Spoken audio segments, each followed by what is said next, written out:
ओम नमो भगवते वासुदेवाय। श्रीमद् भागवत महात्म्य, पहला अध्याय। देवर्षि नारद की भक्ति से भेंट। सच्चिदानंद स्वरूप भगवान श्री कृष्ण को हम नमस्कार करते हैं, जो जगत की उत्पत्ति, स्थिति और विनाश के हेतु तथा आध्यात्मिक, आधिदैविक और आधि भौतिक तीनों प्रकार के तापों का नाश करने वाले हैं। जिस समय श्री शुकदेव जी का यज्ञोपवीत संस्कार भी नहीं हुआ था तथा लौकिक वैदिक कर्मों के अनुष्ठान का अवसर भी नहीं आया था, तभी उन्हें अकेले ही संन्यास लेने के लिए घर से जाते देखकर उनके पिता व्यास जी विरह से कातर होकर पुकारने लगे, बेटा बेटा तुम कहां जा रहे हो? उस समय वृक्षों ने तन्मय होने के कारण श्री शुकदेव जी की ओर से उत्तर दिया था, ऐसे सर्वभूत हृदय स्वरूप श्री शुकदेव मुनि को मैं नमस्कार करता हूं। एक बार भगवत कथामृत का रसास्वादन करने में कुशल मुनिवर शौनक जी ने नैमिषारण्य क्षेत्र में विराजमान महामति सूत जी को नमस्कार करके उनसे पूछा। शौनक जी बोले, सूत जी, आपका ज्ञान अज्ञानांधकार को नष्ट करने के लिए करोड़ों सूर्यों के समान है। आप हमारे कानों के लिए रसायन, अमृत स्वरूप सार गर्भित कथा कहिए। भक्ति, ज्ञान और वैराग्य से प्राप्त होने वाले महान विवेक की वृद्धि किस प्रकार होती है तथा वैष्णव लोग किस तरह इस माया मोह से अपना पीछा छुड़ाते हैं। इस घोर कलिकाल में जीव प्रायः आसुरी स्वभाव के हो गए हैं। विविध क्लेशों से आक्रांत इन जीवों को शुद्ध दैवी शक्ति संपन्न बनाने का सर्वश्रेष्ठ उपाय क्या है? सूत जी, आप हमें कोई ऐसा शाश्वत साधन बताइए जो सबसे अधिक कल्याणकारी तथा पवित्र करने वालों में भी पवित्र हो तथा जो भगवान श्री कृष्ण की प्राप्ति करा दे। चिंतामणि केवल लौकिक सुख दे सकती है और कल्प वृक्ष अधिक से अधिक स्वर्गीय संपत्ति दे सकता है, परंतु गुरुदेव प्रसन्न होकर भगवान का योगी दुर्लभ नित्य वैकुंठ धाम दे देते हैं। सूत जी ने कहा, शौनक जी, तुम्हारे हृदय में भगवान का प्रेम है, इसलिए मैं विचार कर तुम्हें संपूर्ण सिद्धांतों का निष्कर्ष सुनाता हूं, जो जन्म मृत्यु के भय का नाश कर देता है, जो भक्ति के प्रवाह को बढ़ाता है और भगवान श्री कृष्ण की प्रसन्नता का प्रधान कारण है। मैं तुम्हें वह साधन बतलाता हूं, उसे सावधान होकर सुनो। श्री शुकदेव जी ने कलयुग में जीवों के काल रूपी सर्प के मुख का ग्रास होने के त्रास का आत्यंतिक नाश करने के लिए श्रीमद् भागवत शास्त्र का प्रवचन किया है। मन की शुद्धि के लिए इससे बढ़कर कोई साधन नहीं है। जब मनुष्य के जन्म जन्मांतर का पुण्य उदय होता है, तभी उसे इस भागवत शास्त्र की प्राप्ति होती है। जब शुकदेव जी राजा परीक्षित को यह कथा सुनाने के लिए सभा में विराजमान हुए, तब देवता लोग उनके पास अमृत का कलश लेकर आए। देवता अपना काम बनाने में बड़े कुशल होते हैं, अतः यहां भी सबने शुकदेव मुनि को नमस्कार करके कहा, आप यह अमृत लेकर बदले में हमें कथामृत का दान दीजिए। इस प्रकार परस्पर विनिमय हो जाने पर राजा परीक्षित अमृत का पान करें और हम सब श्रीमद् भागवत रूप अमृत का पान करेंगे। इस संसार में कहां कांच और कहां महामूल्य मणि तथा कहां सुधा और कहां कथा। श्री शुकदेव जी ने उस समय देवताओं की हंसी उड़ा दी। उन्हें भक्ति शून्य कथा का अनधिकारी जानकर कथामृत का दान नहीं किया। इस प्रकार यह श्रीमद् भागवत की कथा देवताओं को भी दुर्लभ है। पूर्व काल में श्रीमद् भागवत के श्रवण से ही राजा परीक्षित की मुक्ति देखकर ब्रह्मा जी को भी बड़ा आश्चर्य हुआ था। उन्होंने सत्यलोक में तराजू बांधकर सब साधनों को तौला। अन्य सभी साधन तौल में हल्के पड़ गए। अपने महत्व के कारण भागवत ही सबसे भारी रहा। यह देखकर सभी ऋषियों को बड़ा विस्मय हुआ। उन्होंने कलयुग में इस भगवत रूप भागवत शास्त्र को ही पढ़ने सुनने से तत्काल मोक्ष देने वाला निश्चय किया। सप्ताह विधि से श्रवण करने पर यह निश्चय ही भक्ति प्रदान करता है। पूर्व काल में इसे दयापरायण सनकादि ने देवर्षि नारद को सुनाया था। यद्यपि देवर्षि ने पहले ब्रह्मा जी के मुख से इसे श्रवण कर लिया था, तथापि सप्ताह श्रवण की विधि तो उन्हें सनकादि ने ही बताई थी। शौनक जी ने पूछा, सांसारिक प्रपंच से मुक्त एवं विचरणशील नारद जी का सनकादि के साथ संयोग कहां हुआ और विधि विधान के श्रवण में उनकी प्रीति कैसे हुई? सूत जी ने कहा, अब मैं तुम्हें वह भक्ति पूर्ण कथानक सुनाता हूं जो श्री शुकदेव जी ने मुझे अपना अनन्य शिष्य जानकर एकांत में सुनाया था। एक दिन विशालापुरी में वे चारों निर्मल ऋषि सत्संग के लिए आए। वहां उन्होंने नारद जी को देखा। सनकादि ने पूछा, ब्रह्मन, आपका मुख उदास क्यों हो रहा है? आप चिंतातुर कैसे हैं? इतनी जल्दी जल्दी आप कहां जा रहे हैं और आपका आगमन कहां से हो रहा है? इस समय तो आप उस पुरुष के समान व्याकुल जान पड़ते हैं जिसका सारा धन लुट गया हो। आप जैसे आसक्ति रहित पुरुषों के लिए यह उचित नहीं है। इसका कारण बताइए। नारद जी ने कहा, मैं सर्वोत्तम लोक समझकर पृथ्वी में आया था। यहाँ पुष्कर, प्रयाग, काशी, गोदावरी, हरिद्वार, कुरुक्षेत्र, श्रीरंग और सेतुबंध आदि कई तीर्थों में मैं इधर उधर विचरता रहा, किंतु मुझे कहीं भी मन को संतोष देने वाली शांति नहीं मिली। इस समय अधर्म के सहायक कलयुग ने सारी पृथ्वी को पीड़ित कर रखा है। अब यहाँ सत्य, तप, शौच, दया, दान आदि कुछ भी नहीं है। बेचारे जीव केवल अपना पेट पालने में लगे हुए हैं। वे असत्यभाषी, आलसी, मंदबुद्धि, भाग्यहीन, उपद्रवग्रस्त हो गए हैं। जो साधु संत कहे जाते हैं वे पूरे पाखंडी हो गए हैं। देखने में तो वे विरक्त हैं, किंतु स्त्री धन आदि सभी का परिग्रह करते हैं। घरों में स्त्रियों का राज्य है। साले सलाहकार बने हुए हैं। लोभ से लोग कन्या विक्रय करते हैं और स्त्री पुरुषों में कलह मचा रहता है। महात्माओं के आश्रम, तीर्थ और नदियों पर यवनों का अधिकार हो गया है।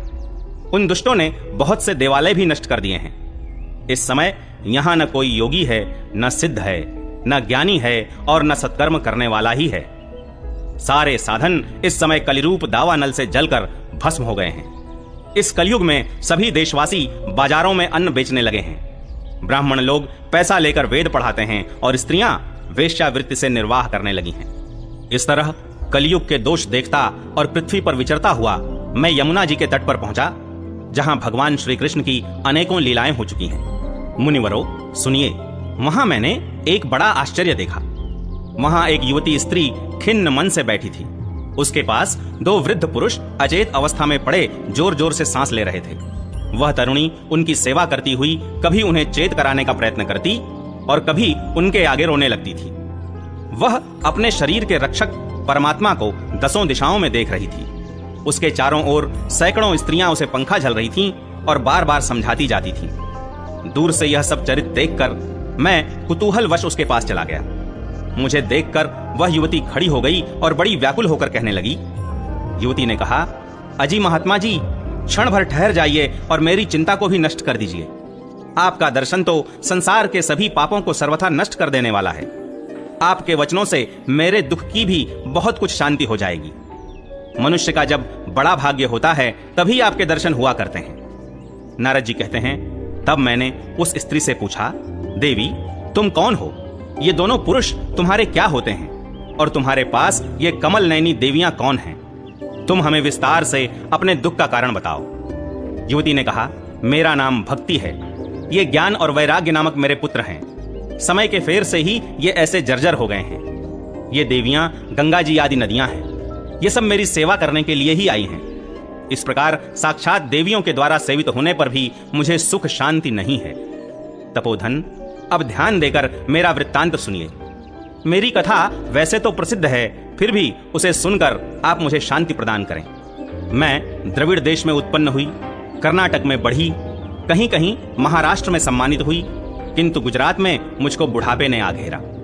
वहां घोर कलयुग के प्रभाव से पाखंडियों ने मुझे अंग भंग कर दिया। चिरकाल तक यह अवस्था रहने के कारण मैं अपने पुत्रों के साथ दुर्बल और निस्तेज हो गई। अब जब से मैं वृंदावन आई, तब से पुनः परम सुंदरी स्वरूपवती नवयुवती हो गई हूं। किंतु सामने पड़े हुए ये दोनों मेरे पुत्र थके मांदे दुखी हो रहे हैं। अब मैं यह स्थान छोड़कर अन्यत्र जाना चाहती हूं। ये दोनों बूढ़े हो गए हैं, इसी दुख से मैं दुखी हूं। मैं तरुणी क्यों और ये दोनों मेरे पुत्र बूढ़े क्यों? हम तीनों साथ साथ रहने वाले हैं, फिर यह विपरीतता क्यों? होना तो यह चाहिए कि माता बूढ़ी हो और पुत्र तरुण। इसी से मैं आश्चर्यचकित चित्त से अपनी इस अवस्था पर शोक करती रहती हूं। आप परम बुद्धिमान एवं योग निधि हैं। इसका क्या कारण हो सकता है, बताइए। नारद जी ने कहा, साध्वी, मैं अपने हृदय में ज्ञान दृष्टि से तुम्हारे संपूर्ण दुख का कारण देखता हूं। तुम्हें विषाद नहीं करना चाहिए।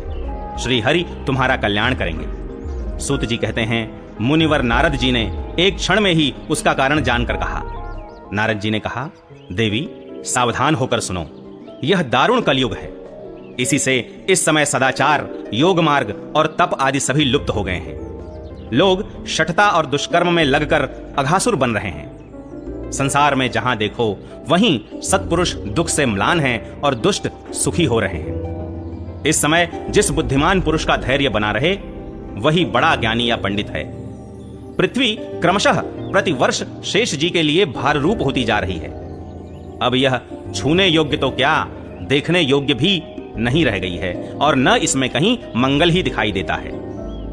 अब किसी को पुत्रों के साथ तुम्हारा दर्शन भी नहीं होता।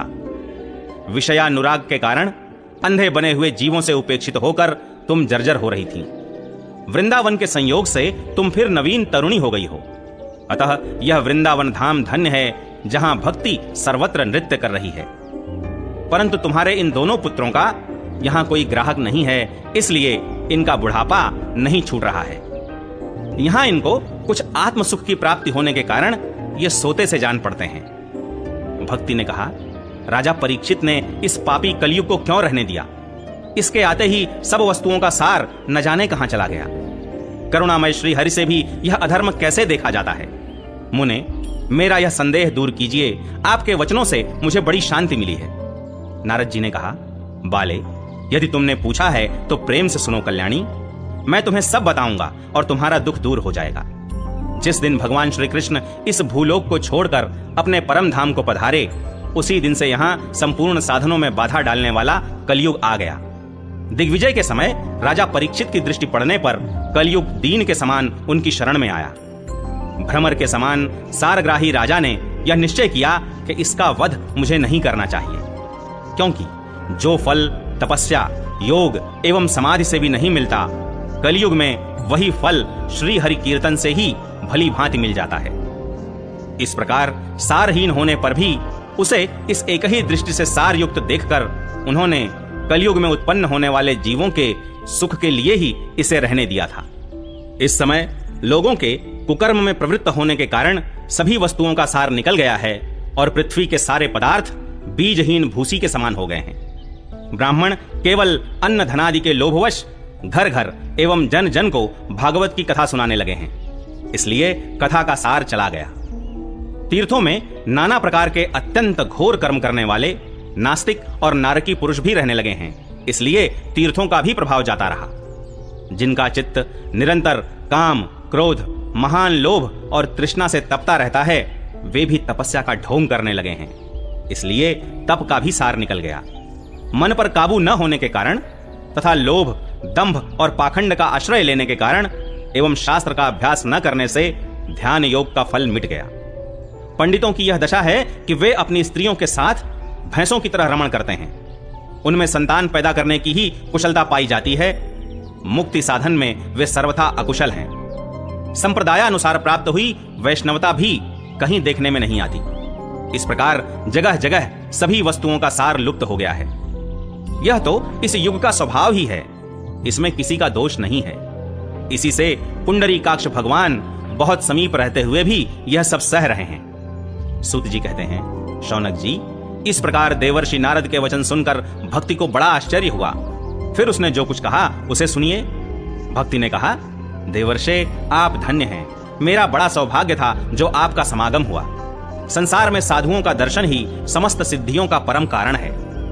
आपका केवल एक बार का उपदेश धारण करके कयाधु कुमार प्रहलाद ने माया पर विजय प्राप्त कर ली थी। ध्रुव ने भी आपकी कृपा से ही ध्रुव पद प्राप्त किया था। आप सर्व मंगलमय और साक्षात श्री ब्रह्मा जी के पुत्र हैं। मैं आपको नमस्कार करती हूं। दूसरा अध्याय, भक्ति का दुख दूर करने के लिए नारद जी का उद्योग। नारद जी ने कहा, बाले, तुम व्यर्थ ही अपने को क्यों खेद में डाल रही हो? अरे तुम इतनी चिंतातुर क्यों हो? भगवान श्री कृष्ण के चरण कमलों का चिंतन करो, उनकी कृपा से तुम्हारा सारा दुख दूर हो जाएगा। जिन्होंने कौरवों के अत्याचार से द्रौपदी की रक्षा की थी और गोप सुंदरियों को सनाथ किया था, वे श्री कृष्ण कहीं चले थोड़े ही गए हैं। फिर तुम तो भक्ति हो और सदा उन्हें प्राणों से भी प्यारी हो। तुम्हारे बुलाने पर तो भगवान नीचों के घरों में भी चले जाते हैं। सत्य, त्रेता और द्वापर, इन 3 युगों में ज्ञान और वैराग्य मुक्ति के साधन थे, किंतु कलयुग में तो केवल भक्ति ही ब्रह्म सायुज्य की प्राप्ति कराने वाली है। यह सोचकर ही परमानंद चिन्मूर्ति ज्ञान स्वरूप श्री हरि ने अपने सत्स्वरूप से तुम्हें रचा है। तुम साक्षात श्री कृष्णचंद्र की प्रिया और परम सुंदरी हो। एक बार जब तुमने हाथ जोड़कर पूछा था कि मैं क्या करूं, तब भगवान ने तुम्हें यही आज्ञा दी थी कि मेरे भक्तों का पोषण करो। तुमने भगवान की वह आज्ञा स्वीकार कर ली।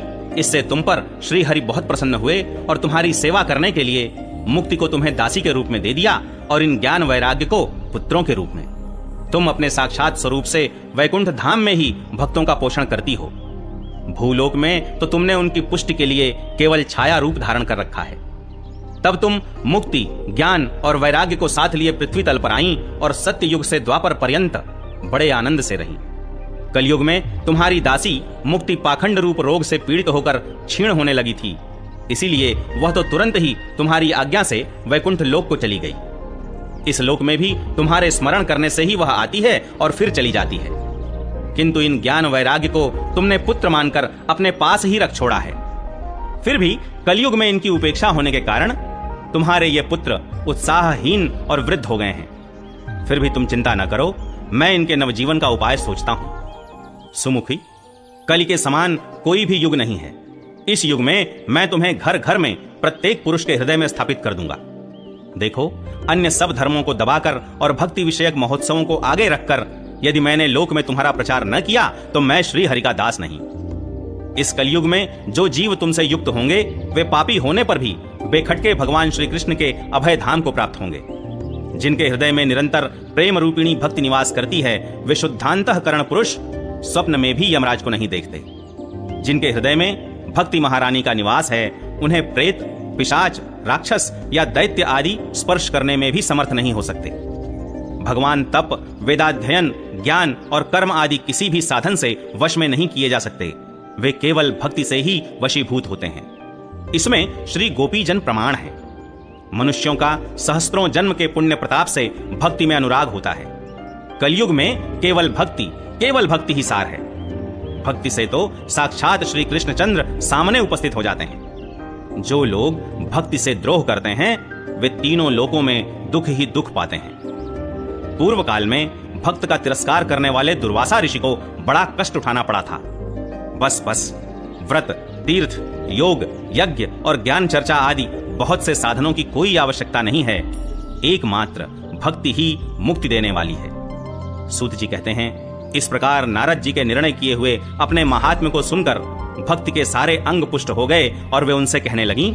भक्ति ने कहा, नारद जी आप धन्य हैं, आपकी मुझ में निश्चल प्रीति है। मैं सदा आपके हृदय में रहूंगी, कभी आपको छोड़कर नहीं जाऊंगी। साधो, आप बड़े कृपालु हैं। आपने क्षण भर में ही मेरा सारा दुख दूर कर दिया, किंतु अभी मेरे पुत्रों में चेतना नहीं आई है। आप इन्हें शीघ्र ही सचेत कर दीजिए, जगा दीजिए। सूत जी कहते हैं, भक्ति के ये वचन सुनकर नारद जी को बड़ी करुणा आई और वे उन्हें हाथ से हिला डुलाकर जगाने लगे। फिर उनके कान के पास मुंह लगाकर जोर से कहा, ओ ज्ञान, जल्दी जग पड़ो। ओ वैराग्य, जल्दी जग पड़ो। फिर उन्होंने वेद ध्वनि, वेदांत घोष और बार बार गीता पाठ करके उन्हें जगाया।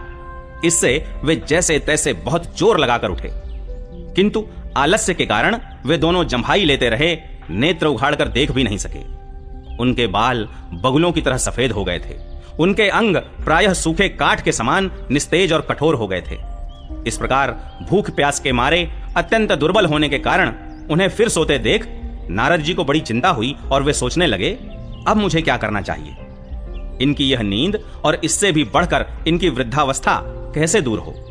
शौनक जी, इस प्रकार चिंता करते करते वे भगवान का स्मरण करने लगे। उसी समय यह आकाशवाणी हुई कि मुने, खेद मत करो, तुम्हारा यह उद्योग निस्संदेह सफल होगा। देवर्षे, इसके लिए तुम एक सत्कर्म करो, वह कर्म तुम्हें संत शिरोमणि महानुभाव बताएंगे। उस सत्कर्म का अनुष्ठान करते ही क्षण भर में उनकी नींद और वृद्धावस्था चली जाएगी तथा सर्वत्र भक्ति का प्रसार होगा। यह आकाशवाणी वहां सभी को साफ साफ सुनाई दी। इससे नारद जी को बड़ा विस्मय हुआ और वे कहने लगे, मुझे तो इसका कुछ आशय समझ में नहीं आया। नारद जी बोले, इस आकाशवाणी ने भी गुप्त रूप में ही बात कही है। यह नहीं बताया कि वह कौन सा साधन किया जाए जिससे इनका कार्य सिद्ध हो। वे संत न जाने कहां मिलेंगे और किस प्रकार उस साधन को बताएंगे। अब आकाशवाणी ने जो कुछ कहा है उसके अनुसार मुझे क्या करना चाहिए।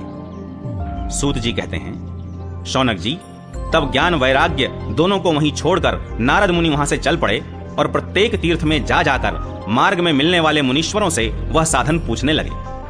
उनकी उस बात को सुनते तो सब थे, किंतु उसके विषय में कोई कुछ भी निश्चित उत्तर न देता। किन्हीं ने उसे असाध्य बताया, कोई बोले इसका ठीक ठीक पता लगना ही कठिन है, कोई सुनकर चुप रह गए और कोई तो अपनी अवज्ञा होने के भय से बात को टाल टूल कर खिसक गए। त्रिलोकी में महान आश्चर्यजनक हाहाकार मच गया। लोग आपस में कानाफूसी करने लगे, भाई जब वेद ध्वनि, वेदांत घोष और बार बार गीता पाठ सुनाने पर भी भक्ति, ज्ञान और वैराग्य ये तीनों नहीं जगाए जा सके, तब और कोई उपाय नहीं है।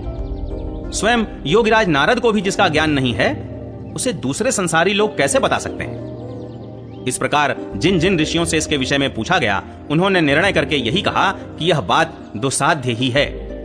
तब नारद जी बहुत चिंतातुर हुए और बदरी वन में आए। ज्ञान वैराग्य को जगाने के लिए वहां उन्होंने यह निश्चय किया कि मैं तप करूंगा। इसी समय उन्हें अपने सामने करोड़ों सूर्यों के समान तेजस्वी सनकादि मुनीश्वर दिखाई दिए। उन्हें देखकर वे मुनिश्रेष्ठ कहने लगे। नारद जी ने कहा, महात्माओं, इस समय बड़े भाग्य से मेरा आप लोगों के साथ समागम हुआ है। आप मुझ पर कृपा करके शीघ्र ही वह साधन बताइए। आप सभी लोग बड़े योगी, बुद्धिमान और विद्वान हैं। आप देखने में 5-5 वर्ष के बालक से जान पड़ते हैं, किंतु हैं पूर्वजों के भी पूर्वज। आप लोग सदा वैकुंठ धाम में निवास करते हैं, निरंतर हरि कीर्तन में तत्पर रहते हैं, भगवत लीलामृत का रसास्वादन कर सदा उसी में उन्मत्त रहते हैं, और एकमात्र भगवत कथा ही आपके जीवन का आधार है। हरि शरणम, भगवान ही हमारे रक्षक हैं, यह वाक्य सर्वदा आपके मुख में रहता है। इसी से काल प्रेरित वृद्धावस्था भी आपको बाधा नहीं पहुंचाती। पूर्व काल में आपके भ्रूभंग मात्र से भगवान विष्णु के द्वारपाल जय और विजय तुरंत पृथ्वी पर गिर गए थे, और फिर आपकी ही कृपा से वे पुनः वैकुंठ लोक पहुंच गए।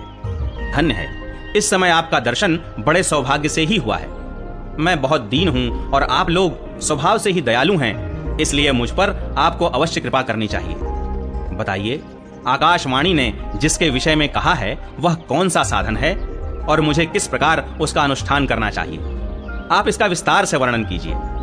भक्ति, ज्ञान और वैराग्य को किस प्रकार सुख मिल सकता है, और किस तरह इनकी प्रेम पूर्वक सब वर्णों में प्रतिष्ठा की जा सकती है? सनकादि ने कहा, देवर्षे, आप चिंता न करें, मन में प्रसन्न हों, उनके उद्धार का एक सरल उपाय पहले से ही विद्यमान है। नारद जी, आप धन्य हैं, आप विरक्तों के शिरोमणि हैं, श्री कृष्ण दासों के शाश्वत पथ प्रदर्शक एवं भक्ति योग के भास्कर हैं। आप भक्ति के लिए जो उद्योग कर रहे हैं, यह आपके लिए कोई आश्चर्य की बात नहीं समझनी चाहिए। भगवान के भक्त के लिए तो भक्ति की सम्यक स्थापना करना सदा उचित ही है। ऋषियों ने संसार में अनेकों मार्ग प्रकट किए हैं, किंतु वे सभी कष्ट साध्य हैं और परिणाम में प्रायः स्वर्ग की ही प्राप्ति कराने वाले हैं। अभी तक भगवान की प्राप्ति कराने वाला मार्ग तो गुप्त ही रहा है। उसका उपदेश करने वाला पुरुष प्रायः भाग्य से ही मिलता है।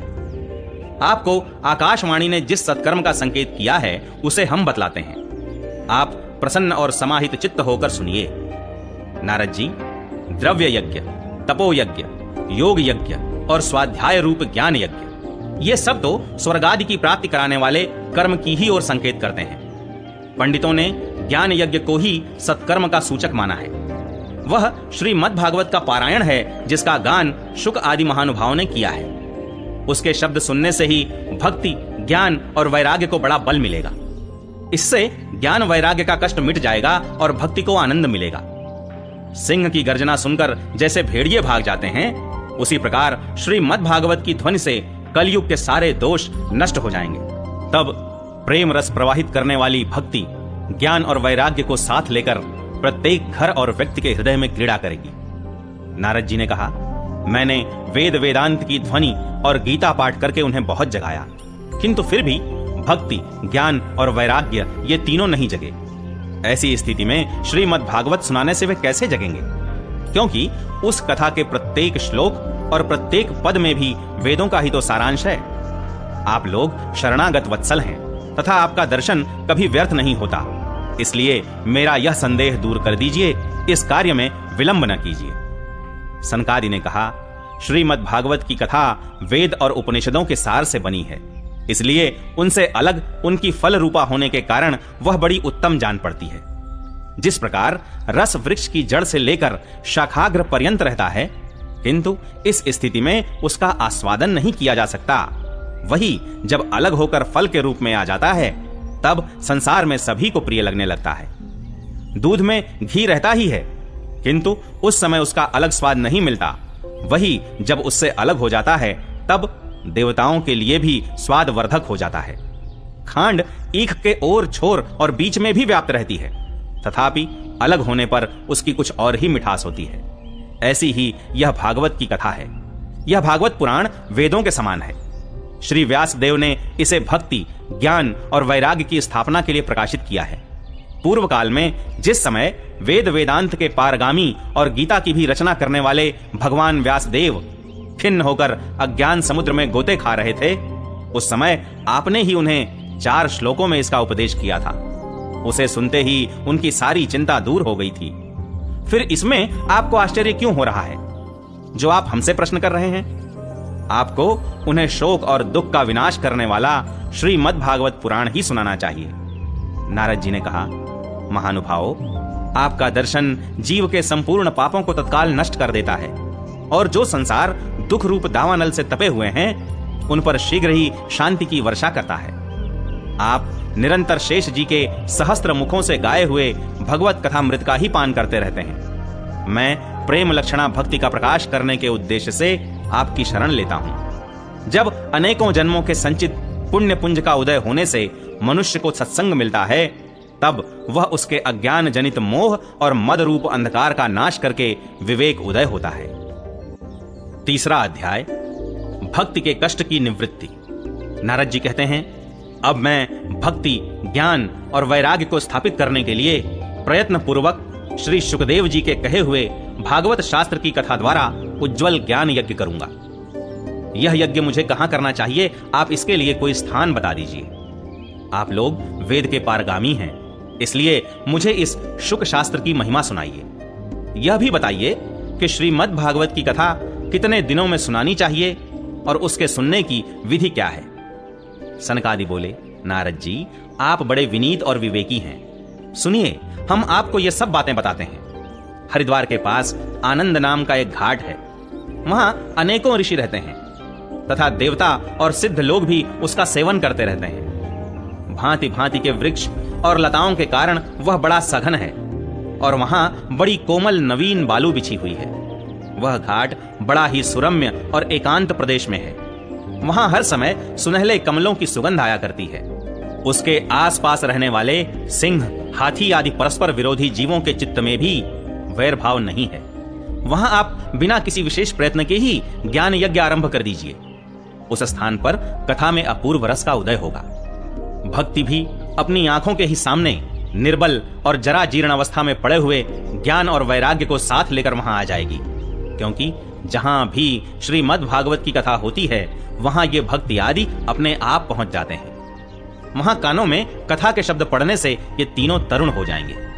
सूत जी कहते हैं, इस प्रकार कहकर नारद जी के साथ सनकादि भी श्रीमद् भागवत कथामृत का पान करने के लिए वहां से तुरंत गंगा तट पर चले आए। जिस समय वे तट पर पहुंचे, भूलोक, देवलोक और ब्रह्मलोक सभी जगह इस कथा का हल्ला हो गया।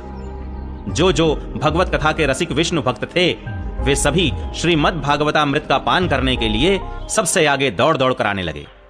भृगु, वशिष्ठ, च्यवन, गौतम, मेधातिथि, देवल, देवरात, परशुराम, विश्वामित्र, शाकल, मार्कंडेय, दत्तात्रेय, पिप्पलाद, योगेश्वर व्यास और पराशर, छायाशुक, जाजली और जुन्हु आदि सभी प्रधान प्रधान मुनिगण अपने अपने पुत्र, शिष्य और स्त्रियों समेत बड़े प्रेम से वहां आए।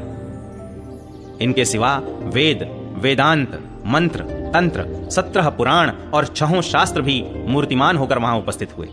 गंगा आदि नदियां, पुष्कर आदि सरोवर, कुरुक्षेत्र आदि समस्त क्षेत्र, सारी दिशाएं, दंडक आदि वन, हिमालय आदि पर्वत तथा देव, गंधर्व और दानव आदि सभी कथा सुनने चले आए।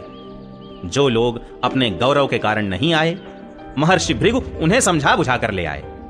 तब कथा सुनाने के लिए दीक्षित होकर श्री कृष्ण परायण सनकादि नारद जी के दिए हुए श्रेष्ठ आसन पर विराजमान हुए। उस समय सभी श्रोताओं ने उनकी वंदना की। श्रोताओं में वैष्णव, विरक्त, सन्यासी और ब्रह्मचारी लोग आगे बैठे और उन सब के आगे नारद जी विराजमान हुए। एक और ऋषिगण, एक और देवता, एक और वेद और उपनिषद आदि तथा एक और तीर्थ बैठे और दूसरी ओर स्त्रियां बैठी। उस समय सब ओर जय जयकार, नमस्कार और शंखों का शब्द होने लगा और अबीर, गुलाल, खील एवं फूलों की खूब वर्षा होने लगी। कोई कोई देवश्रेष्ठ तो विमानों पर चढ़कर वहां बैठे हुए सब लोगों पर कल्प वृक्ष के पुष्पों की वर्षा करने लगे। सूत जी कहते हैं, इस प्रकार पूजा समाप्त होने पर जब सब लोग एकाग्रचित्त हो गए, तब सनकादि ऋषि महात्मा नारद को श्रीमद् भागवत का महात्म्य स्पष्ट करके सुनाने लगे। सनकादि ने कहा, अब हम आपको इस भागवत शास्त्र की महिमा सुनाते हैं। इसके श्रवण मात्र से मुक्ति हाथ लग जाती है। श्रीमद् भागवत की कथा का सदा सर्वदा सेवन, आस्वादन करना चाहिए। इसके श्रवण मात्र से श्री हरि हृदय में आ विराजते हैं। इस ग्रंथ में 18,000 श्लोक और 12 स्कंध हैं तथा श्री शुकदेव और राजा परीक्षित का संवाद है। आप यह भागवत शास्त्र ध्यान देकर सुनिए। यह जीव तभी तक अज्ञानवश इस संसार चक्र में भटकता है जब तक क्षण भर के लिए भी कानों में इस शुक शास्त्र की कथा नहीं पड़ती। बहुत से शास्त्र और पुराण सुनने से क्या लाभ है? इससे तो व्यर्थ का भ्रम बढ़ता है। मुक्ति देने के लिए तो एकमात्र भागवत शास्त्र ही गरज रहा है। जिस घर में नित्य प्रति श्रीमद् भागवत की कथा होती है वह तीर्थ रूप हो जाता है और जो लोग उसमें रहते हैं उनके सारे पाप नष्ट हो जाते हैं। हजारों अश्वमेध और सैकड़ों वाजपेय यज्ञ इस शुक शास्त्र की कथा का 16वां अंश भी नहीं हो सकते। तपोधनों, जब तक लोग अच्छी तरह श्रीमद् भागवत का श्रवण नहीं करते तभी तक उनके शरीर में पाप निवास करते हैं। फल की दृष्टि से इस शुक शास्त्र कथा की समता गंगा, गया, काशी, पुष्कर या प्रयाग कोई तीर्थ भी नहीं कर सकता। यदि आपको परम गति की इच्छा है तो अपने मुख से ही श्रीमद् भागवत के आधे अथवा चौथाई श्लोक का भी नित्य नियम पूर्वक पाठ कीजिए।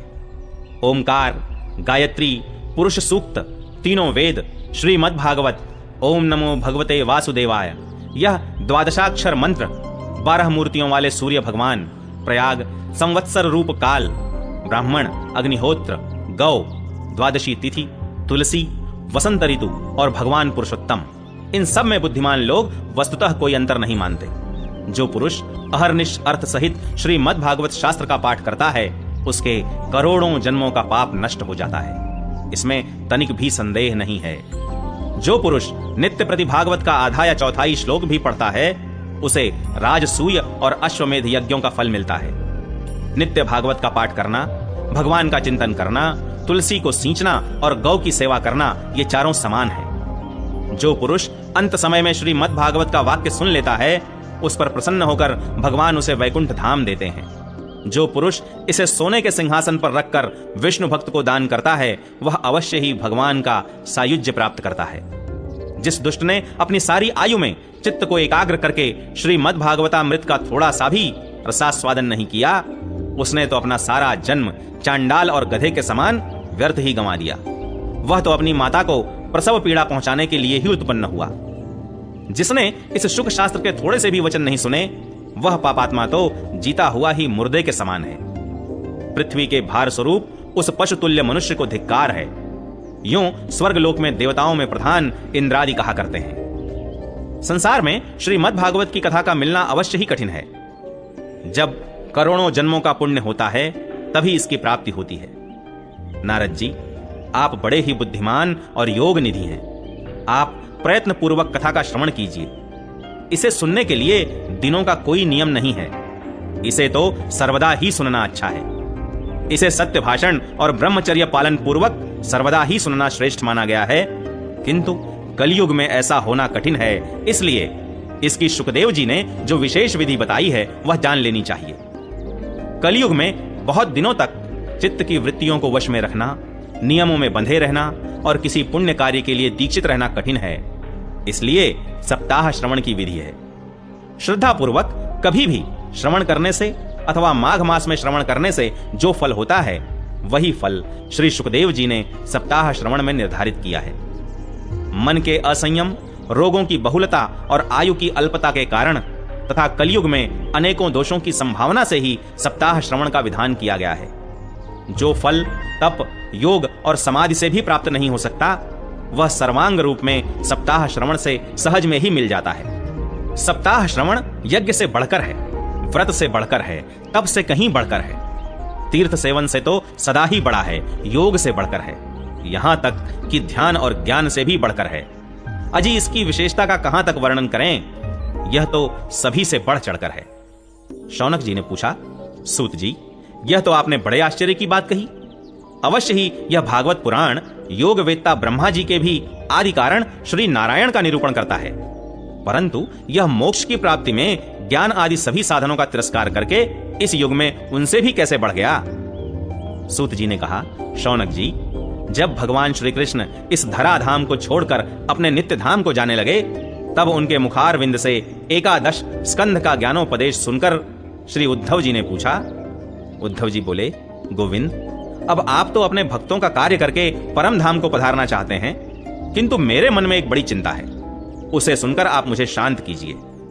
अब घोर कलिकाल आया ही समझिए, इसलिए संसार में फिर अनेकों दुष्ट प्रकट हो जाएंगे। उनके संसर्ग से जब अनेकों सत्पुरुष भी उग्र प्रकृति के हो जाएंगे, तब उनके भार से दबकर यह गो रूपिणी पृथ्वी किसकी शरण में जाएगी। कमल नयन, मुझे तो आपको छोड़कर इसकी रक्षा करने वाला कोई दूसरा नहीं दिखाई देता, इसलिए भक्त वत्सल, आप साधुओं पर कृपा करके यहां से मत जाइए। भगवान, आपने निराकार और चिन्मात्र होकर भी भक्तों के लिए ही तो यह सगुण रूप धारण किया है, फिर भला आपका वियोग होने पर वे भक्तजन पृथ्वी पर कैसे रह सकेंगे। निर्गुणोपासना में तो बड़ा कष्ट है, इसलिए कुछ और विचार कीजिए। प्रभास क्षेत्र में उद्धव जी के ये वचन सुनकर भगवान सोचने लगे कि भक्तों के अवलंब के लिए मुझे क्या व्यवस्था करनी चाहिए। शौनक जी, तब भगवान ने अपनी सारी शक्ति भागवत में रख दी। वे अंतर्धान होकर इस भागवत समुद्र में प्रवेश कर गए, इसलिए यह भगवान की साक्षात शब्दमयी मूर्ति है। इसके सेवन, श्रवण, पाठ अथवा दर्शन से ही मनुष्य के सारे पाप नष्ट हो जाते हैं। इसी से इसका सप्ताह श्रवण सबसे बढ़कर माना गया है, और कलयुग में तो अन्य सब साधनों को छोड़कर यही प्रधान धर्म बताया गया है। कलिकाल में यही ऐसा धर्म है जो दुख, दरिद्रता, दुर्भाग्य और पापों की सफाई कर देता है तथा काम क्रोधादि शत्रुओं पर विजय दिलाता है। अन्यथा भगवान की इस माया से पीछा छुड़ाना देवताओं के लिए भी कठिन है, मनुष्य तो इसे छोड़ ही कैसे सकते हैं। अतः इससे छूटने के लिए भी सप्ताह श्रवण का विधान किया गया है। सूत जी कहते हैं, शौनक जी, जिस समय सनकादि मुनीश्वर इस प्रकार सप्ताह श्रवण की महिमा का बखान कर रहे थे, उस सभा में एक बड़ा आश्चर्य हुआ। उसे मैं तुम्हें बतलाता हूं, सुनो। वहां तरुणावस्था को प्राप्त हुए अपने दोनों पुत्रों को साथ लिए विशुद्ध प्रेम रूपा भक्ति बार बार श्री कृष्ण गोविंद, हरे मुरारे, हे नाथ नारायण वासुदेव आदि भगवान नामों का उच्चारण करती हुई अकस्मात प्रकट हो गई। सभी सदस्यों ने देखा कि परम सुंदरी भक्ति रानी भागवत के अर्थों का आभूषण पहने वहां पधारी। मुनियों की उस सभा में सभी यह तर्क वितर्क करने लगे कि ये यहां कैसे आईं, कैसे प्रविष्ट हुईं। तब सनकादि ने कहा, ये भक्ति देवी अभी अभी कथा के अर्थ से निकली हैं। उनके ये वचन सुनकर भक्ति ने अपने पुत्रों समेत अत्यंत विनम्र होकर सनत कुमार जी से कहा। भक्ति बोली, मैं कलयुग में नष्ट प्राय हो गई थी, आपने कथामृत से सींचकर मुझे फिर पुष्ट कर दिया। अब आप यह बताइए कि मैं कहां रहूं। यह सुनकर सनकादि ने उनसे कहा, तुम भक्तों को भगवान का स्वरूप प्रदान करने वाली, अनन्य प्रेम का संपादन करने वाली और संसार रोग को निर्मूल करने वाली हो, अतः तुम धैर्य धारण करके नित्य निरंतर विष्णु भक्तों के हृदयों में ही निवास करो। ये कलयुग के दोष भले ही सारे संसार पर अपना प्रभाव डालें, किंतु वहां तुम पर इनकी दृष्टि भी नहीं पड़ सकेगी। इस प्रकार उनकी आज्ञा पाते ही भक्ति तुरंत भगवत भक्तों के हृदयों में जा विराजी। जिनके हृदय में एकमात्र श्री हरि की भक्ति निवास करती है, वे त्रिलोकी में अत्यंत निर्धन होने पर भी परम धन्य हैं, क्योंकि इस भक्ति की डोरी से बंधकर तो साक्षात भगवान भी अपना परम धाम छोड़कर उनके हृदय में आकर बस जाते हैं। भूलोक में यह भागवत साक्षात परब्रह्म का विग्रह है। हम इसकी महिमा कहां तक वर्णन करें। इसका आश्रय लेकर इसे सुनाने से तो सुनने और सुनाने वाले दोनों को ही भगवान श्री कृष्ण की समता प्राप्त हो जाती है। अतः इसे छोड़कर अन्य धर्मों से क्या प्रयोजन है। चौथा अध्याय, गोकर्णोपाख्यान प्रारंभ। सूत जी कहते हैं, मुनिवर, उस समय अपने भक्तों के चित्त में अलौकिक भक्ति का प्रादुर्भाव हुआ देख भक्त वत्सल श्री भगवान अपना धाम छोड़कर वहां पधारे। उनके गले में वनमाला शोभा पा रही थी। श्री अंग सजल जलधर के समान श्याम वर्ण था। उस पर मनोहर पीतांबर सुशोभित था। कटि प्रदेश करधनी की लड़ियों से सुसज्जित था। सिर पर मुकुट की लटक और कानों में कुंडलों की झलक देखते ही बनती थी। वे त्रिभंग ललित भाव से खड़े हुए चित्त को चुराए लेते थे। वक्षस्थल पर कौस्तुभ मणि दमक रही थी। सारा श्रीअंग हरिचंदन से चर्चित था। उस रूप की शोभा क्या कहें। उसने तो मानो करोड़ों कामदेवों की रूप माधुरी छीन ली थी। वे परमानंद चिन्ह मूर्ति मधुराति मधुर मुरलीधर ऐसी अनुपम छवि से अपने भक्तों के निर्मल चित्तों में आविर्भूत हुए। भगवान के नित्य लोक निवासी लीला परिकर उद्धवादि वहां गुप्त रूप से उस कथा को सुनने के लिए आए हुए थे। प्रभु के प्रकट होते ही चारों ओर जय हो की ध्वनि होने लगी। उस समय भक्ति रस का अद्भुत प्रवाह चला। बार बार अबीर गुलाल और पुष्पों की वर्षा तथा शंख ध्वनि होने लगी। उस सभा में जो लोग बैठे थे उन्हें अपने देह, गेह और आत्मा की भी कोई सुधि न रही। उनकी ऐसी तन्मयता देखकर नारद जी कहने लगे, मुनीश्वर गण, आज सप्ताह श्रवण की मैंने यह बड़ी ही अलौकिक महिमा देखी। यहाँ तो जो बड़े मूर्ख, दुष्ट और पशु पक्षी भी हैं, वे सभी अत्यंत निष्पाप हो गए हैं। अतः इसमें संदेह नहीं कि कलिकाल में चित्त की शुद्धि के लिए इस भागवत कथा के समान मर्त्य लोक में पाप पुंज का नाश करने वाला कोई दूसरा पवित्र साधन नहीं है। मुनिवर, आप लोग बड़े कृपालु हैं। आपने संसार के कल्याण का विचार करके यह बिल्कुल निराला ही मार्ग निकाला है। आप कृपया यह तो बताइए कि इस कथा रूप सप्ताह यज्ञ के द्वारा संसार में कौन कौन लोग पवित्र हो जाते हैं। सनकादि ने कहा, जो लोग सदा तरह तरह के पाप किया करते हैं, निरंतर दुराचार में ही तत्पर रहते हैं और उल्टे मार्गों से चलते हैं, तथा जो क्रोधाग्नि से जलते रहने वाले कुटिल और काम परायण हैं, वे सभी इस कलयुग में सप्ताह यज्ञ से पवित्र हो जाते हैं। जो सत्य से च्युत, माता पिता की निंदा करने वाले, तृष्णा के मारे व्याकुल, आश्रम धर्म से रहित, दंभी, दूसरों की उन्नति देखकर कुढ़ने वाले और दूसरों को दुख देने वाले हैं, वे भी कलयुग में सप्ताह यज्ञ से पवित्र हो जाते हैं। जो मदिरापान, ब्रह्म हत्या, सुवर्ण की चोरी, गुरु स्त्री गमन और विश्वासघात, ये 5 महापाप करने वाले, छल छद्म परायण, क्रूर, पिशाचों के समान निर्दयी, ब्राह्मणों के धन से पुष्ट होने वाले और व्यभिचारी हैं, वे भी कलयुग में सप्ताह यज्ञ से पवित्र हो जाते हैं। जो दुष्ट आग्रह पूर्वक सर्वदा मन, वाणी या शरीर से पाप करते रहते हैं, दूसरे के धन से ही पुष्ट होते हैं तथा मलिन मन और दुष्ट हृदय वाले हैं, वे भी कलयुग में सप्ताह यज्ञ से पवित्र हो जाते हैं। नारद जी, अब हम तुम्हें इस विषय में एक प्राचीन इतिहास सुनाते हैं। उसके सुनने से ही सब पाप नष्ट हो जाते हैं। पूर्व काल में तुंगभद्रा नदी के तट पर एक अनुपम नगर बसा हुआ था। वहां सभी वर्णों के लोग अपने अपने धर्मों का आचरण करते हुए सत्य और सत्कर्मों में तत्पर रहते थे। उस नगर में समस्त वेदों का विशेषज्ञ और श्रौत स्मार्त कर्मों में निपुण एक आत्मदेव नामक ब्राह्मण रहता था। वह साक्षात दूसरे सूर्य के समान तेजस्वी था। वह धनी होने पर भी भिक्षाजीवी था। उसकी प्यारी पत्नी धुंधुली कुलीन एवं सुंदरी होने पर भी सदा अपनी बात पर अड़ जाने वाली थी। उसे लोगों की बात करने में सुख मिलता था। स्वभाव था क्रूर, प्रायः कुछ न कुछ बकवाद करती रहती थी। गृह कार्य में निपुण थी, कृपण थी और थी झगड़ालू भी। इस प्रकार ब्राह्मण दंपति प्रेम से अपने घर में रहते और विहार करते थे। उनके पास अर्थ और भोग विलास की सामग्री बहुत थी। घर द्वार भी सुंदर थे, परंतु उससे उन्हें सुख नहीं था। जब अवस्था बहुत ढल गई, तब उन्होंने संतान के लिए तरह तरह के पुण्य कर्म आरंभ किए और वे दीन दुखियों को गौ, पृथ्वी, सुवर्ण और वस्त्रादि दान करने लगे। इस प्रकार धर्म मार्ग में उन्होंने अपना आधा धन समाप्त कर दिया, तो भी उन्हें पुत्र या पुत्री किसी का भी मुख देखने को न मिला। इसलिए अब वह ब्राह्मण बहुत ही चिंतातुर रहने लगा। एक दिन वह ब्राह्मण देवता बहुत दुखी होकर घर से निकलकर वन को चल दिया। दोपहर के समय उसे प्यास लगी, इसलिए वह एक तालाब पर आया। संतान के अभाव के दुख ने उसके शरीर को बहुत सुखा दिया था, इसलिए थक जाने के कारण जल पीकर वह वहीं बैठ गया। 2 घड़ी बीतने पर वहां एक सन्यासी महात्मा आए। जब ब्राह्मण देवता ने देखा कि वे जल पी चुके हैं, तब वह उनके पास गया और चरणों में नमस्कार करने के बाद सामने खड़े होकर लंबी लंबी सांसें लेने लगा। सन्यासी ने पूछा, कहो ब्राह्मण देवता, रोते क्यों हो? ऐसी तुम्हें क्या भारी चिंता है? तुम जल्दी ही मुझे अपने दुख का कारण बताओ।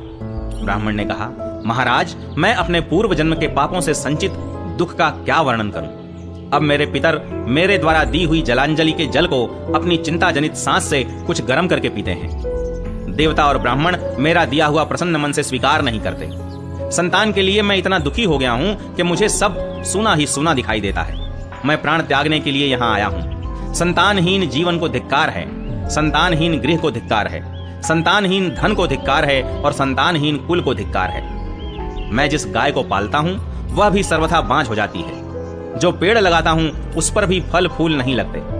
मेरे घर में जो फल आता है वह भी बहुत जल्दी सड़ जाता है। जब मैं ऐसा अभागा और पुत्रहीन हूँ तब फिर इस जीवन को ही रखकर मुझे क्या करना है। यूं कहकर वह ब्राह्मण दुख से व्याकुल हो उन सन्यासी महात्मा के पास फूट फूट कर रोने लगा। तब उन यतिवर के हृदय में बड़ी करुणा उत्पन्न हुई। वे योगनिष्ठ थे। उन्होंने उसके ललाट की रेखाएं देखकर सारा वृत्तांत जान लिया और फिर उसे विस्तार पूर्वक कहने लगे। सन्यासी ने कहा, ब्राह्मण देवता, इस प्रजा प्राप्ति का मोह त्याग दो। कर्म की गति प्रबल है। विवेक का आश्रय लेकर संसार की वासना छोड़ दो। विप्रवर सुनो, मैंने इस समय तुम्हारा प्रारब्ध देखकर निश्चय किया है कि 7 जन्म तक तुम्हारे कोई संतान किसी प्रकार नहीं हो सकती। पूर्व काल में राजा सगर एवं अंग को संतान के कारण दुख भोगना पड़ा था। ब्राह्मण, अब तुम कुटुंब की आशा छोड़ दो। संन्यास में ही सब प्रकार का सुख है। ब्राह्मण ने कहा, महात्मा जी, विवेक से मेरा क्या होगा। मुझे तो बलपूर्वक पुत्र दीजिए, नहीं तो मैं आपके सामने ही शोक मूर्छित होकर अपने प्राण त्यागता हूं। जिसमें पुत्र स्त्री आदि का सुख नहीं है ऐसा संन्यास तो सर्वथा नीरस ही है। लोक में सरस तो पुत्र पौत्रादि से भरा पूरा गृहस्थाश्रम ही है। ब्राह्मण का ऐसा आग्रह देखकर उन तपोधन ने कहा, विधाता के लेख को मिटाने का हठ करने से राजा चित्रकेतु को बड़ा कष्ट उठाना पड़ा था। इसलिए दैव जिसके उद्योग को कुचल देता है उस पुरुष के समान तुम्हें भी पुत्र से सुख नहीं मिल सकेगा। तुमने तो बड़ा हठ पकड़ रखा है और अर्थी के रूप में तुम मेरे सामने उपस्थित हो। ऐसी दशा में मैं तुमसे क्या कहूं। जब महात्मा जी ने देखा कि यह किसी प्रकार अपना आग्रह नहीं छोड़ता, तब उन्होंने उसे एक फल देकर कहा, इसे तुम अपनी पत्नी को खिला देना, इससे उसके एक पुत्र होगा। तुम्हारी स्त्री को 1 साल तक सत्य, शौच, दया, दान और एक समय एक ही अन्न खाने का नियम रखना चाहिए। यदि वह ऐसा करेगी तो बालक बहुत शुद्ध स्वभाव वाला होगा। यूं कहकर वे योगीराज चले गए और ब्राह्मण अपने घर लौट आया।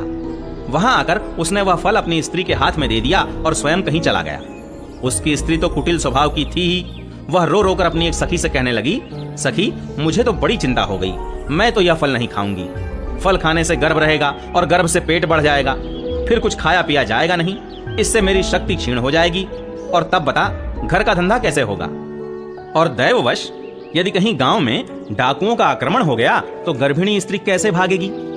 यदि सुखदेव जी की तरह यह गर्भ भी पेट में ही रह गया तो इसे बाहर कैसे निकाला जाएगा। और कहीं प्रसव काल के समय वह टेढ़ा हो गया तो फिर प्राणों से ही हाथ धोना पड़ेगा। यूं भी प्रसव के समय बड़ी भयंकर पीड़ा होती है। मैं सुकुमारी भला ये सब कैसे सह सकूंगी। मैं जब दुर्बल पड़ जाऊंगी तब ननद रानी आकर घर का सब मालमत्ता समेट ले जाएंगी और मुझसे तो सत्य शौचादि नियमों का पालन होना भी कठिन ही जान पड़ता है। जो स्त्री बच्चा जनती है उसे उस बच्चे के लालन पालन में भी बड़ा कष्ट होता है। मेरे विचार से तो वंध्या या विधवा स्त्रियां ही सुखी हैं। मन में ऐसे ही तरह तरह के कुतर्क उठने से उसने वह फल नहीं खाया और जब उसके पति ने पूछा, फल खा लिया, तब उसने कह दिया, हाँ खा लिया। एक दिन उसकी बहन अपने आप ही उसके घर आई। तब उसने अपनी बहन को सारा वृत्तांत सुनाकर कहा कि मेरे मन में इसकी बड़ी चिंता है। मैं इस दुख के कारण दिनों दिन दुबली हो रही हूँ। बहन, मैं क्या करूं।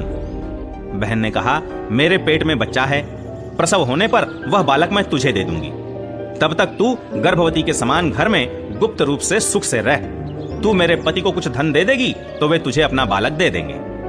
हम ऐसी युक्ति करेंगी कि जिसमें सब लोग यही कहें कि इसका बालक 6 महीने का होकर मर गया और मैं नित्य प्रति तेरे घर आकर उस बालक का पालन पोषण करती रहूंगी।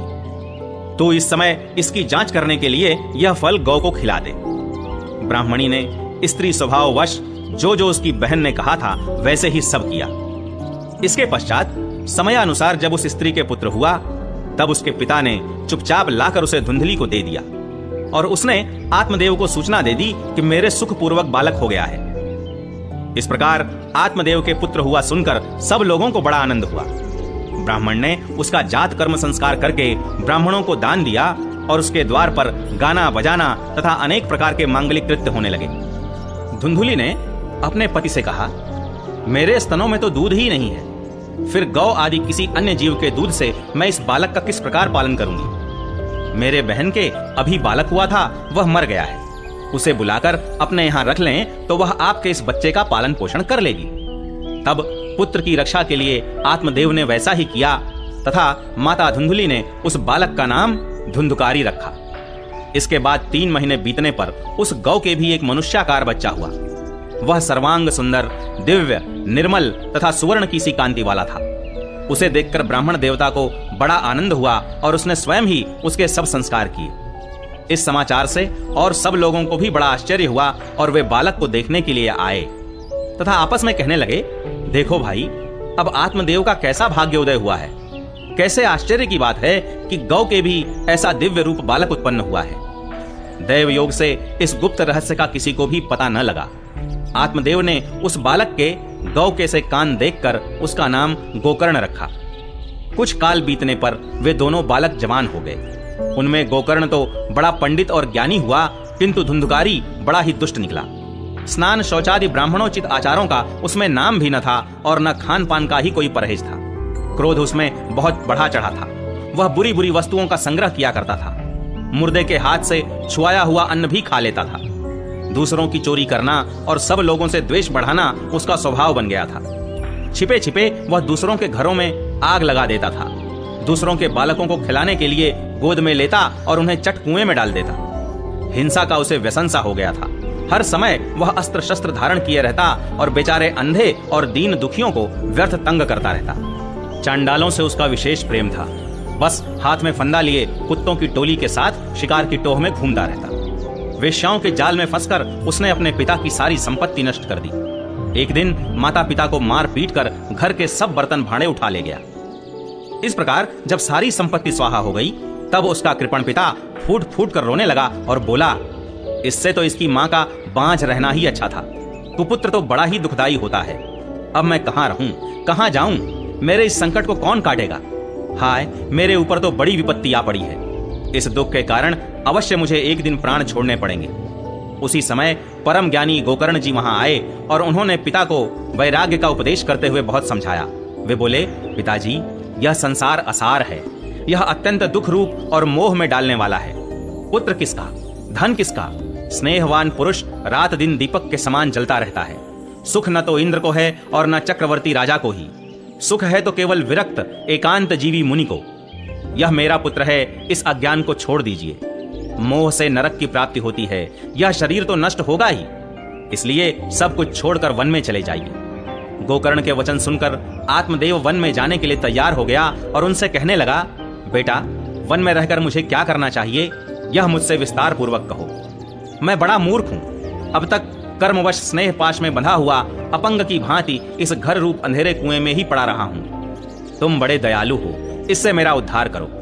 गोकर्ण ने कहा, पिताजी, यह शरीर हड्डी, मांस और रुधिर का पिंड है।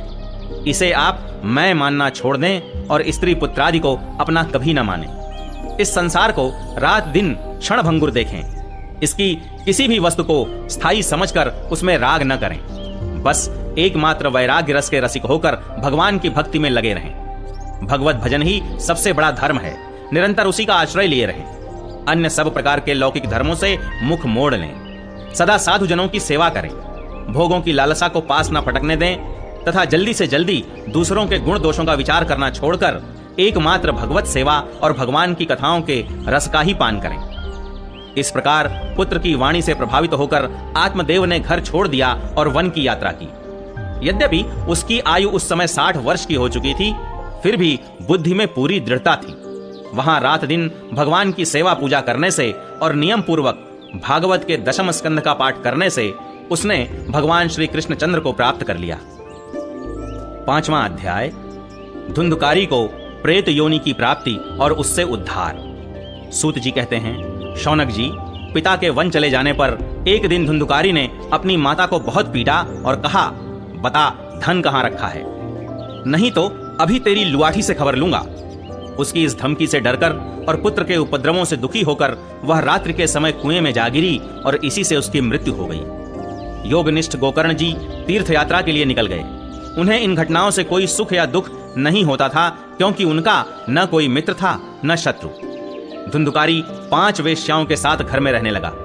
उनके लिए भोग सामग्री जुटाने की चिंता ने उसकी बुद्धि नष्ट कर दी और वह नाना प्रकार के अत्यंत क्रूर कर्म करने लगा। एक दिन उन कुलटाओं ने उससे बहुत से गहने मांगे। वह तो काम से अंधा हो रहा था। मौत की उसे कभी याद नहीं आती थी। बस उन्हें जुटाने के लिए वह घर से निकल पड़ा। वह जहां तहां से बहुत सा धन चुराकर घर लौट आया तथा उन्हें कुछ सुंदर वस्त्र और आभूषण लाकर दिए। चोरी का बहुत माल देखकर रात्रि के समय स्त्रियों ने विचार किया कि यह नित्य ही चोरी करता है, इसलिए इसे किसी दिन अवश्य राजा पकड़ लेगा। राजा यह सारा धन छीनकर इसे निश्चय ही प्राणदंड। जब एक दिन इसे मरना ही है, तब हम ही धन की रक्षा के लिए गुप्त रूप से इसको क्यों न मार डालें। इसे मारकर हम इसका माल मत्ता लेकर जहां कहीं चली जाएंगी। ऐसा निश्चय कर उन्होंने सोए हुए धुंधुकारी को रस्सियों से कस दिया और उसके गले में फांसी लगाकर उसे मारने का प्रयत्न किया। इससे जब वह जल्दी न मरा तो उन्हें बड़ी चिंता हुई। तब उन्होंने उसके मुख पर बहुत से दहकते अंगारे डाले। इससे वह अग्नि की लपटों से बहुत छटपटा कर मर गया। उन्होंने उसके शरीर को एक गड्ढे में डालकर गाड़ दिया। सच है, स्त्रियां प्रायः बड़ी दुस्साहसी होती हैं। उनके इस कृत्य का किसी को भी पता न चला। लोगों के पूछने पर कह देती थीं कि हमारे प्रियतम पैसे के लोभ से अब की बार कहीं दूर चले गए हैं, इसी वर्ष के अंदर लौट आएंगे। बुद्धिमान पुरुष को दुष्टा स्त्रियों का कभी विश्वास नहीं करना चाहिए। जो मूर्ख इनका विश्वास करता है उसे दुखी होना पड़ता है। इनकी वाणी तो अमृत के समान कामियों के हृदय में रस का संचार करती है, किंतु हृदय छुरे की धार के समान तीक्ष्ण होता है। भला इन स्त्रियों का कौन प्यारा है। वे कुलटाएं धुंधुकारी की सारी संपत्ति समेटकर वहां से चंपत हो गईं। उनके ऐसे न जाने कितने पति थे और धुंधुकारी अपने कुकर्मों के कारण भयंकर प्रेत हुआ। वह बवंडर के रूप में सर्वदा 10 दिशाओं में भटकता रहता था तथा शीत धाम से संतप्त और भूख प्यास से व्याकुल होने के कारण हा दैव चिल्लाता रहता था, परंतु उसे कहीं भी कोई आश्रय न मिला। कुछ काल बीतने पर गोकर्ण ने भी लोगों के मुख से धुंधुकारी की मृत्यु का समाचार सुना। तब उसे अनाथ समझकर उन्होंने उसका गया जी में श्राद्ध किया और भी जहां जहां वे जाते थे उसका श्राद्ध अवश्य करते थे। इस प्रकार घूमते घूमते गोकर्ण जी अपने नगर में आए और रात्रि के समय दूसरों की दृष्टि से बचकर सीधे अपने घर के आंगन में सोने के लिए पहुंचे। वहां अपने भाई को सोया देख आधी रात के समय धुंधुकारी ने अपना बड़ा विकट रूप दिखाया। वह कभी भेड़ा, कभी हाथी, कभी भैंसा, कभी इंद्र और कभी अग्नि का रूप धारण करता। अंत में वह मनुष्य के आकार में प्रकट हुआ। ये विपरीत अवस्थाएं देखकर गोकर्ण ने निश्चय किया कि यह कोई दुर्गति को प्राप्त हुआ जीव है। तब उन्होंने उससे धैर्य पूर्वक पूछा। गोकर्ण ने कहा, तू कौन है? रात्रि के समय ऐसे भयानक रूप क्यों दिखा रहा है? तेरी यह दशा कैसे हुई? हमें बता तो सही। तू प्रेत है, पिशाच है अथवा कोई राक्षस है? सूत जी कहते हैं, गोकर्ण के इस प्रकार पूछने पर वह बार बार जोर जोर से रोने लगा। उसमें बोलने की शक्ति नहीं थी, इसलिए उसने केवल संकेत मात्र किया। तब गोकर्ण ने अंजलि में जल लेकर उसे अभिमंत्रित करके उस पर छिड़का। इससे उसके पापों का कुछ शमन हुआ और वह इस प्रकार कहने लगा। प्रेत बोला, मैं तुम्हारा भाई हूं, मेरा नाम है धुंधुकारी।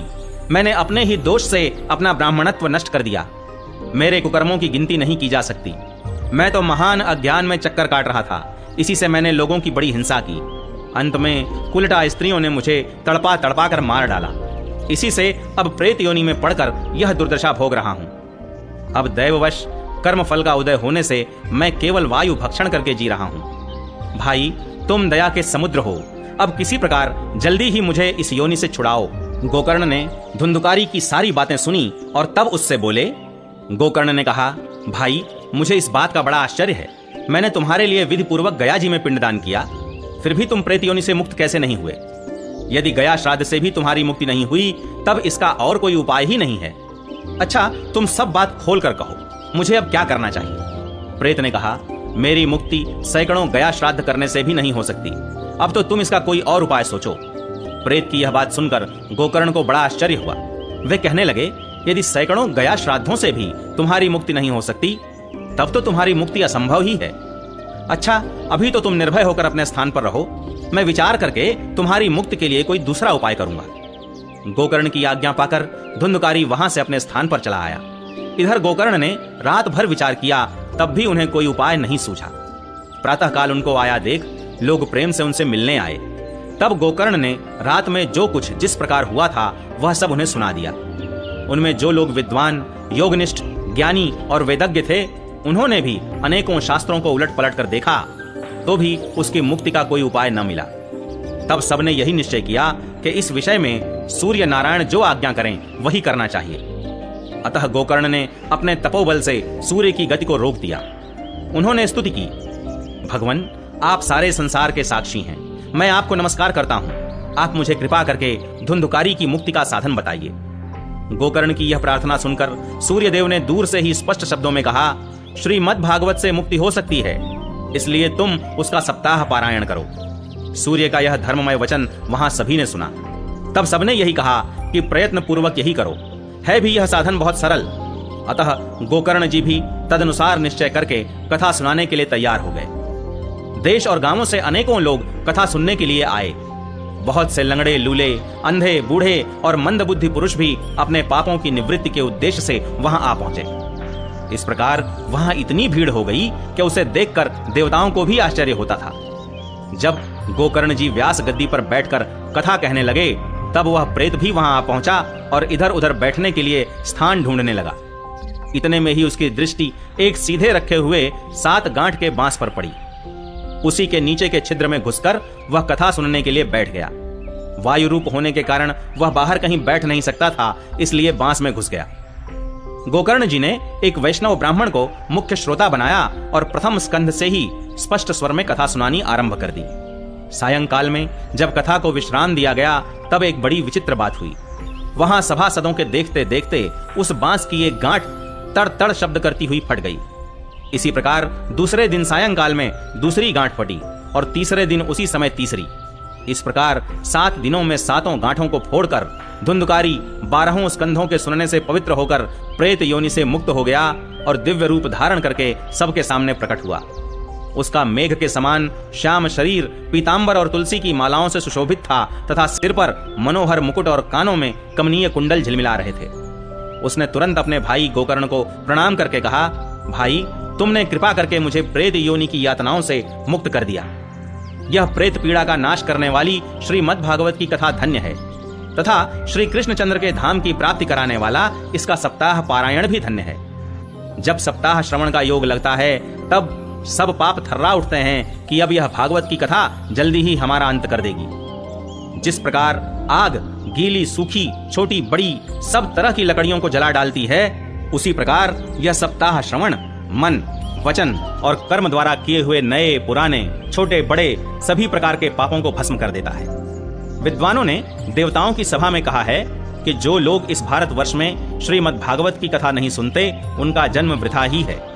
भला मोह पूर्वक लालन पालन करके यदि इस अनित्य शरीर को हृष्ट पुष्ट और बलवान भी बना लिया, तो भी श्रीमद् भागवत की कथा सुने बिना इससे क्या लाभ हुआ। अस्थियां ही इस शरीर के आधार स्तंभ हैं। नस नाड़ी रूप रस्सियों से यह बंधा हुआ है। ऊपर से इस पर मांस और रक्त थोप कर इसे चर्म से मढ़ दिया गया है। इसके प्रत्येक अंग में दुर्गंध आती है, क्योंकि है तो यह मल मूत्र का भांड ही। वृद्धावस्था और शोक के कारण यह परिणाम में दुखमय ही है। रोगों का तो घर ही ठहरा। यह निरंतर किसी न किसी कामना से पीड़ित रहता है, कभी इसकी तृप्ति नहीं होती। इसे धारण किए रहना भी एक भार ही है। इसके रोम रोम में दोष भरे हुए हैं और नष्ट होने में इसे एक क्षण भी नहीं लगता। अंत में यदि इसे गाड़ दिया जाता है तो इसके कीड़े बन जाते हैं। कोई पशु खा जाता है तो यह विष्ठा हो जाता है और अग्नि में जला दिया जाता है तो भस्म की ढेरी हो जाता है। ये 3 ही इसकी गतियां बताई गई हैं। ऐसे अस्थिर शरीर से मनुष्य अविनाशी फल देने वाला काम क्यों नहीं बना लेता। जो अन्न प्रातः काल पकाया जाता है वह सायंकाल तक बिगड़ जाता है, फिर उसी के रस से पुष्ट हुए शरीर की नित्यता कैसी। इस लोक में सप्ताह श्रवण करने से भगवान की शीघ्र ही प्राप्ति हो सकती है। अतः सब प्रकार के दोषों की निवृत्ति के लिए एकमात्र यही साधन है। जो लोग भागवत की कथा से वंचित हैं, वे तो जल में बुदबुदे और जीवों में मच्छरों के समान केवल मरने के लिए ही पैदा होते हैं। भला जिसके प्रभाव से जड़ और सूखे हुए बांस की गांठें फट सकती हैं, उस भागवत कथा का श्रवण करने से चित्त की गांठों का खुल जाना कौन बड़ी बात है। सप्ताह श्रवण करने से मनुष्य के हृदय की गांठ खुल जाती है, उसके समस्त संशय छिन्न भिन्न हो जाते हैं और सारे कर्म क्षीण हो जाते हैं। यह भागवत कथा रूप तीर्थ संसार के कीचड़ को धोने में बड़ा ही पटु है। विद्वानों का कथन है कि जब यह हृदय में स्थित हो जाता है तब मनुष्य की मुक्ति निश्चित ही समझनी चाहिए। जिस समय धुंधुकारी ये सब बातें कह रहा था, जिसके लिए वैकुंठवासी पार्षदों के सहित एक विमान उतरा, उससे सब ओर मंडलाकार प्रकाश फैल रहा था। सब लोगों के सामने ही धुंधुकारी उस विमान पर चढ़ गया। तब उस विमान पर आए हुए पार्षदों को देखकर उनसे गोकर्ण ने यह बात कही। गोकर्ण ने पूछा, भगवान के प्रिय पार्षदों, यहाँ तो हमारे अनेकों शुद्ध हृदय श्रोतागण हैं, उन सब के लिए आप लोग एक साथ बहुत से विमान क्यों नहीं लाए? हम देखते हैं कि यहाँ सभी ने समान रूप से कथा सुनी है, फिर फल में इस प्रकार का भेद क्यों हुआ, यह बताइए। भगवान के सेवकों ने कहा, हे मानद, इस फल भेद का कारण इनके श्रवण का भेद ही है। यह ठीक है कि श्रवण तो सबने समान रूप से ही किया है, किंतु इसके जैसा मनन नहीं किया। इसी से एक साथ भजन करने पर भी उसके फल में भेद रहा। इस प्रेत ने 7 दिनों तक निराहार रहकर श्रवण किया था तथा सुने हुए विषय का स्थिर चित्त से यह खूब मनन निधिध्यासन भी करता रहता था। जो ज्ञान दृढ़ नहीं होता वह व्यर्थ हो जाता है। इसी प्रकार ध्यान न देने से श्रवण का, संदेह से मंत्र का और चित्त के इधर उधर भटकते रहने से जप का भी कोई फल नहीं होता। वैष्णवहीन देश, अपात्र को कराया हुआ श्राद्ध का भोजन, अश्रोत्रिय को दिया हुआ दान एवं आचारहीन कुल, इन सब का नाश हो जाता है। गुरु वचनों में विश्वास, दीनता का भाव, मन के दोषों पर विजय और कथा में चित्त की एकाग्रता इत्यादि नियमों का यदि पालन किया जाए तो श्रवण का यथार्थ फल मिलता है। यदि ये श्रोता फिर से श्रीमद् भागवत की कथा सुने तो निश्चय ही सबको वैकुंठ की प्राप्ति होगी। और गोकर्ण जी, आपको तो भगवान स्वयं आकर गोलोक धाम में ले जाएंगे। यूं कहकर वे सब पार्षद हरि कीर्तन करते वैकुंठ लोक को चले गए। श्रावण मास में गोकर्ण जी ने फिर उसी प्रकार सप्ताह क्रम से कथा कही और उन श्रोताओं ने उसे फिर सुना। नारद जी, इस कथा की समाप्ति पर जो कुछ हुआ वह सुनिए। वहां भक्तों से भरे हुए विमानों के साथ भगवान प्रकट हुए। सब ओर से खूब जय जयकार और नमस्कार की ध्वनियां होने लगी। भगवान स्वयं हर्षित होकर अपने 5 जन्य शंख की ध्वनि करने लगे और उन्होंने गोकर्ण को हृदय से लगाकर अपने ही समान बना लिया। उन्होंने क्षण भर में ही अन्य सब श्रोताओं को भी मेघ के समान श्याम वर्ण, रेशमी पीतांबरधारी तथा किरीट और कुंडलादि से विभूषित कर दिया। उस गांव में कुत्ते और चांडाल पर्यंत जितने भी जीव थे वे सभी गोकर्ण जी की कृपा से विमानों पर चढ़ा लिए गए तथा जहां योगी जन जाते हैं उस भगवत धाम में वे भेज दिए गए। इस प्रकार भक्त वत्सल भगवान श्री कृष्ण कथा श्रवण से प्रसन्न होकर गोकर्ण जी को साथ ले अपने ग्वाल बालों के प्रिय गोलोक धाम में चले गए। पूर्व काल में जैसे अयोध्यावासी भगवान श्री राम के साथ साकेत धाम सिधारे थे, उसी प्रकार भगवान श्री कृष्ण उन सबको योगी दुर्लभ गोलोक धाम को ले गए। जिस लोक में सूर्य, चंद्रमा और सिद्धों की भी कभी गति नहीं हो सकती, उसमें वे श्रीमद् भागवत श्रवण करने से चले गए। नारद जी, सप्ताह यज्ञ के द्वारा कथा श्रवण करने से जैसा उज्जवल फल संचित होता है उसके विषय में हम आपसे क्या कहें। अजी, जिन्होंने अपने कर्णपुट से गोकर्ण जी की कथा के एक अक्षर का भी पान किया था, वे फिर माता के गर्भ में नहीं आए। जिस गति को लोग वायु, जल या पत्ते खाकर शरीर सुखाने से, बहुत काल तक घोर तपस्या करने से और योगाभ्यास से भी नहीं पा सकते, उसे वे सप्ताह श्रवण से सहज में ही प्राप्त कर लेते हैं। इस परम पवित्र इतिहास का पाठ चित्रकूट पर विराजमान मुनीश्वर शांडिल्य भी ब्रह्मानंद में मग्न होकर करते रहते हैं। यह कथा बड़ी ही पवित्र है, एक बार के श्रवण से ही समस्त पाप राशि को भस्म कर देती है। यदि इसका श्राद्ध के समय पाठ किया जाए तो इससे पितृगण को बड़ी तृप्ति होती है और नित्य पाठ करने से मोक्ष की प्राप्ति होती है।